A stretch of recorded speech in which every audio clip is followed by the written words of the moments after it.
For 6 years, I trusted the man who signed my paycheck. I worked late nights. I skipped birthdays.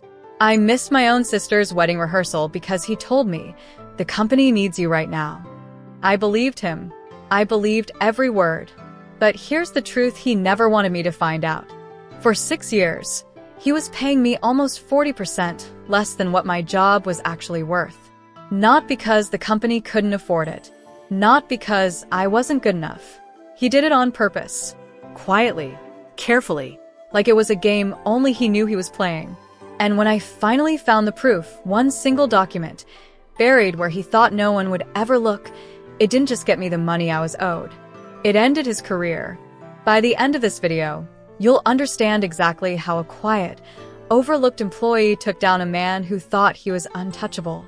Stay until the end, because the final twist is something even I didn't see coming. This is my story. Let's get into it. Let me take you back to the beginning. I'll call my old boss Mr. Reeves. That's not his real name, but if you ever meet someone like him, you'll know exactly the type I mean. I joined the company as a mid-level operations coordinator. It was a mid-sized logistics firm, nothing glamorous but stable. Good benefits. Decent reputation in the industry. I was excited. I was 26 years old, fresh out of a rough job market, and I finally felt like I had landed somewhere real. Mr. Reeves interviewed me himself. He was charming in that specific way some managers are. Warm handshake, big smile, always calling you by name like he'd known you for years. He told me the starting salary was a bit lower than industry standard because we're a growing company, but he promised raises would come fast if I worked hard. I believed him. Why wouldn't I?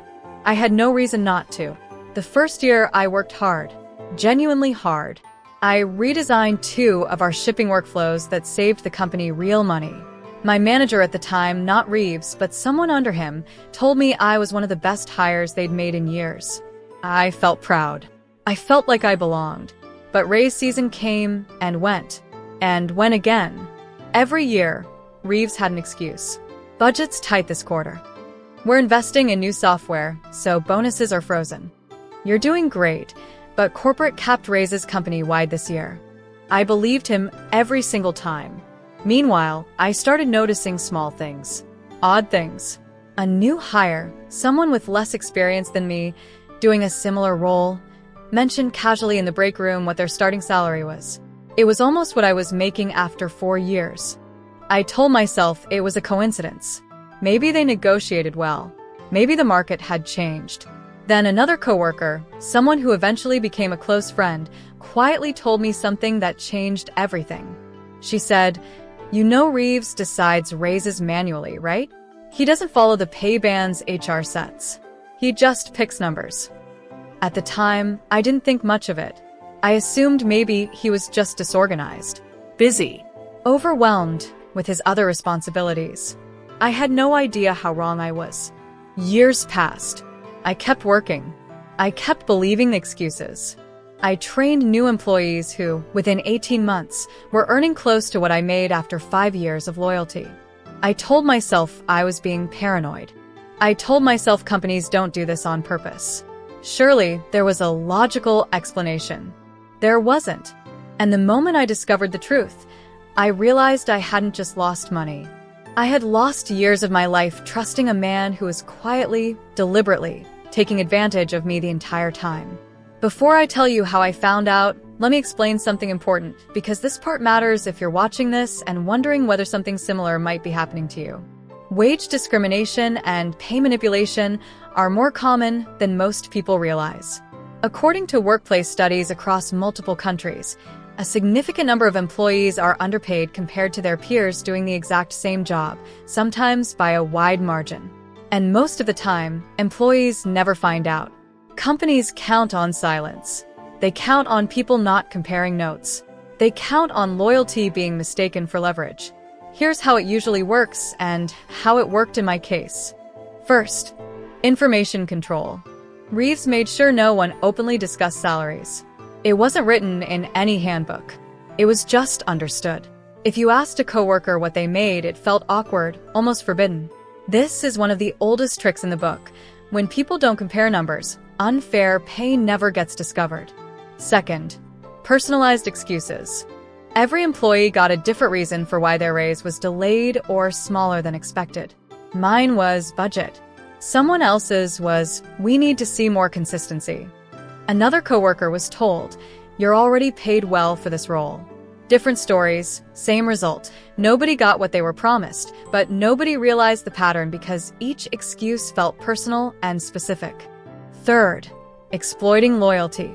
The employees who trusted the company the most, who cared the most, who were the least likely to leave, those were the ones getting underpaid the hardest.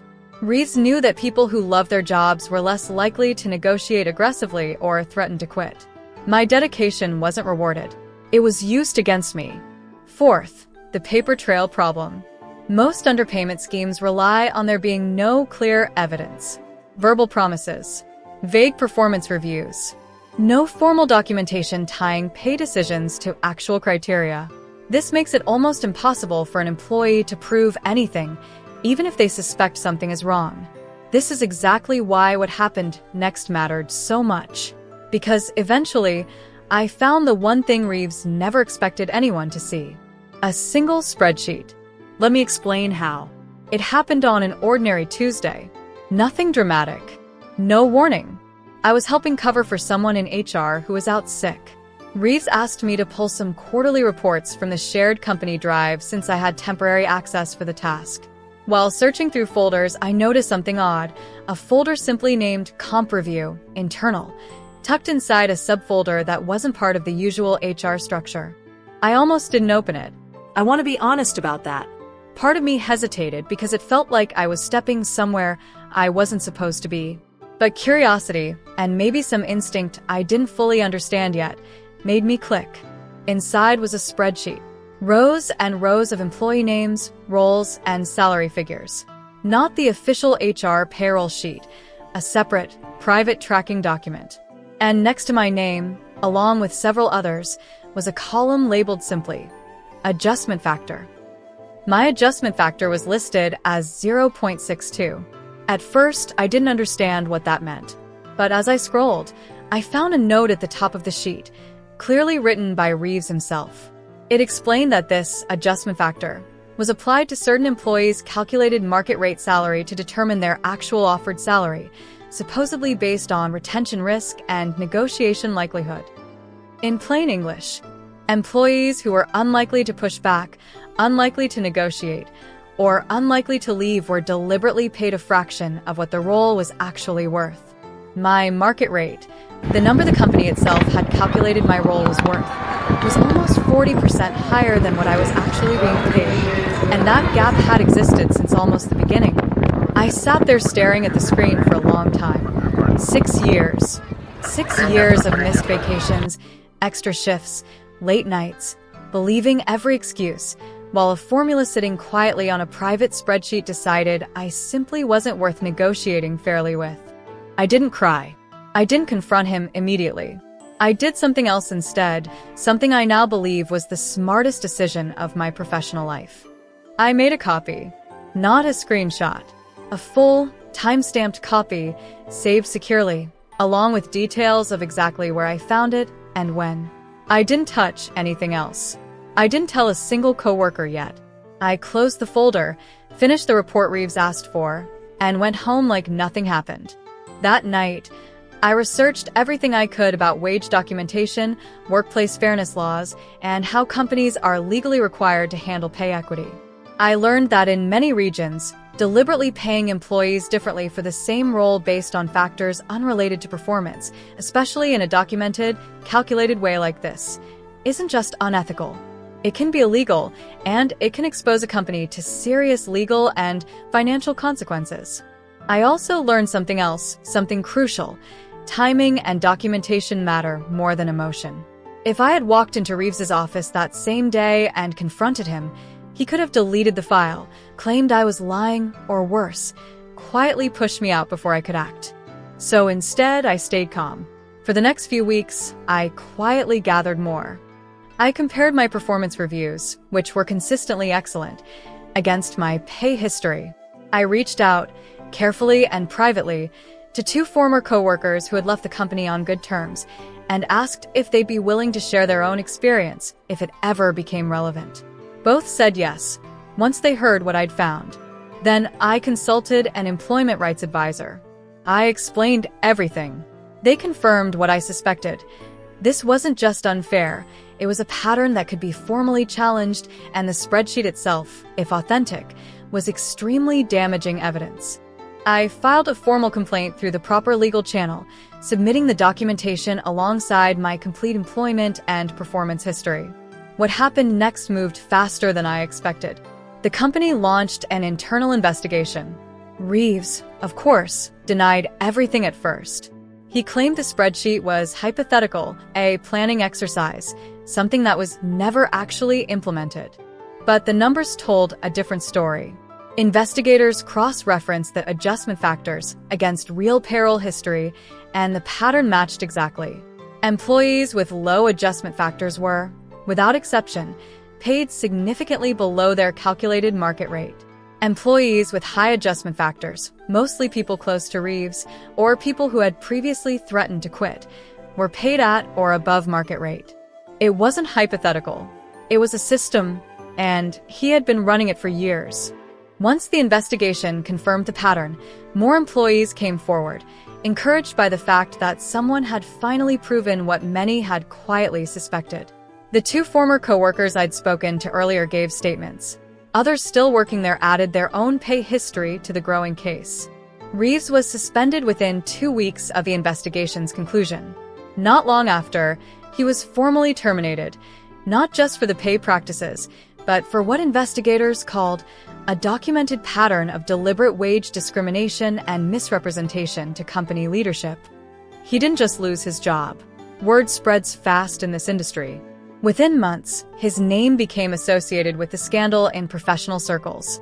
2 job opportunities he was reportedly in talks for fell through once his history came to light.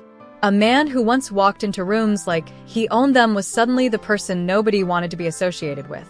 As for me, the company settled my case directly, back pay covering the gap between what I was paid and what my role was actually worth, calculated across my years there, plus additional compensation for the situation. I'm not going to share exact numbers, but I'll say this. It was the kind of settlement that changes your financial position, not just your bank balance for a month. But honestly, the money wasn't even the most satisfying part. The most satisfying part was watching a man who built his entire career on quiet manipulation lose everything the moment the truth had nowhere left to hide. Looking back now, there are a few things I think about often. The first is how long silence protected him. Not my silence, the culture of silence he built around salaries, around questioning authority, around trusting the person in charge without ever asking for proof. That silence is what let this go on for 6 years instead of 6 months. The second is how important documentation is. If I had confronted him emotionally, without evidence, without a plan, this story would have ended very differently. Probably with me being labeled difficult, pushed out quietly, and Reeves continuing exactly as before with someone else. The third thing I think about is this. People who are kind, hardworking, and loyal are sometimes the easiest targets for this kind of quiet exploitation, not because they're weak, but because they're trusted to not push back. If you're watching this and something about your own situation feels familiar, I want you to know that noticing the pattern is the first step. You don't have to confront anyone today. You don't have to make a scene, but you can start paying attention. You can start asking questions. You can start keeping your own records. The truth doesn't always come out immediately. But when it does, it tends to come out completely.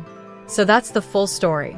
For 6 years, I trusted a boss who was quietly underpaying me on purpose, using a hidden formula to decide who was worth negotiating with fairly and who wasn't.